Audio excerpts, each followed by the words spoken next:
Ludwig Wittgenstein on the language games of religion.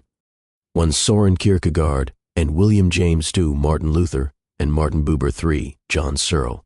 Observation is crucial for physical object talk, the authority of sacred texts and holy persons, for religious discourse, and the sincere asseveration of the subject for reports of experience. It is a piece of outrageous imperialism to suppose that any single requirement for justification applies across the board. William P.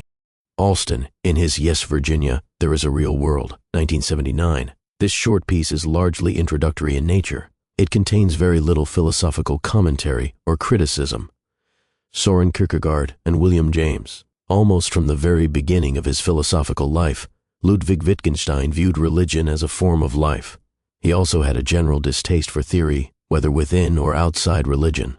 He once wrote, "Christianity is not a theory, but a description of something that actually takes place in human life." This isn't surprising if one bears in mind the influence of Soren Kierkegaard on Wittgenstein.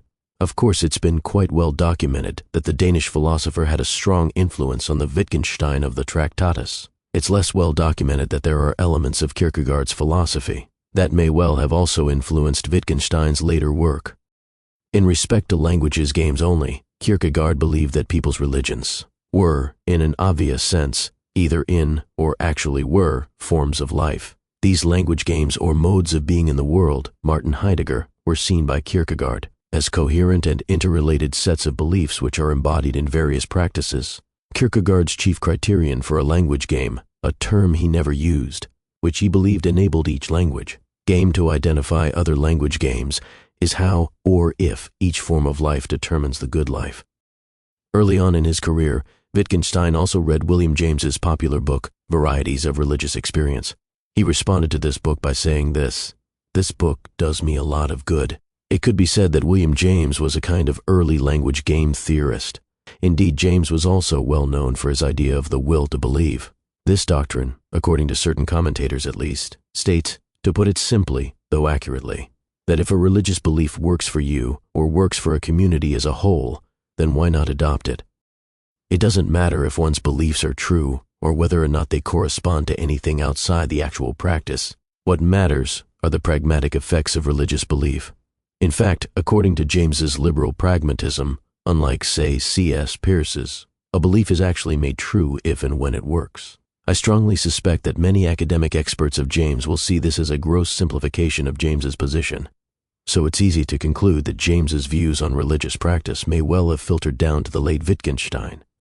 According to Wittgenstein's own position on language games, there's a different substratum, which belongs to each discourse of inquiring and asserting 1950. If Wittgenstein believed that this is the case, then it naturally follows that religion, mysticism, and art can all equally supply this substratum. Wittgenstein still claimed, however, that within these different inherited backgrounds, it's still possible to distinguish between the true and the false.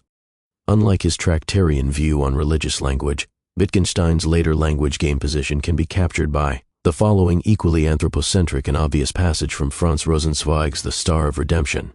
Real language is the language of the terrestrial world, 1924.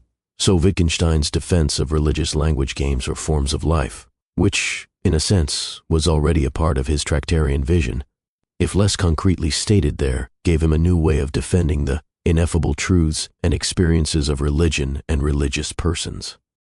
However, whereas in the Tractatus, it was a question of religious truths and beliefs, being beyond science, philosophy, and all factual discourse, therefore, inexpressible or unsayable, in his later period Wittgenstein concentrated on the autonomous nature of various religious practices and discourses. This meant that within a religious language game, religious things could indeed be expressed or said. Martin Luther and Martin Buber. We can also see a quasi-Wittgensteinian attitude towards religious discourse in the work of the Austrian theologian Martin Buber.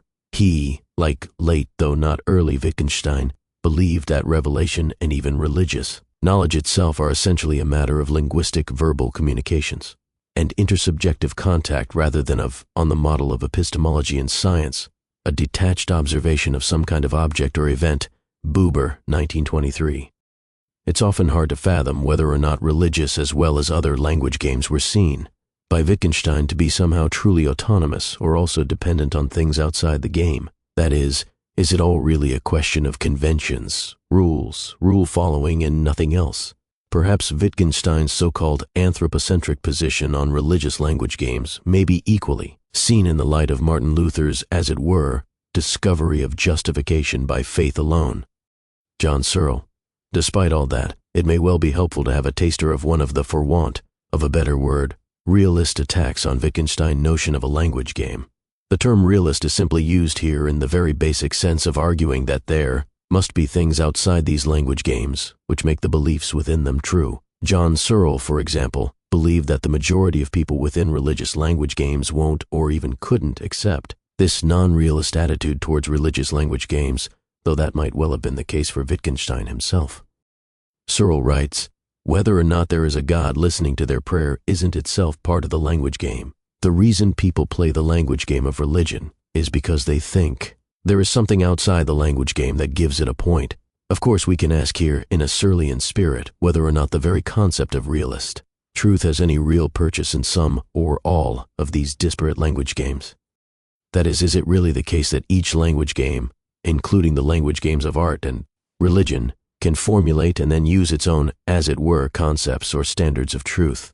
Or, alternatively, is it actually the case that language games have the same concepts of truth as those used outside each language game? Searle's point is then that Wittgenstein's liberalism, if that's what it was towards religious language games, may not, in actual fact, have been very well appreciated by the actual participants in these language games. That is, if they had come to know that Wittgenstein believed that such games are completely autonomous creations or constructions, then they might not have accepted that their own particular religious practices and beliefs are in fact examples of Wittgenstein's language games. Ludwig Wittgenstein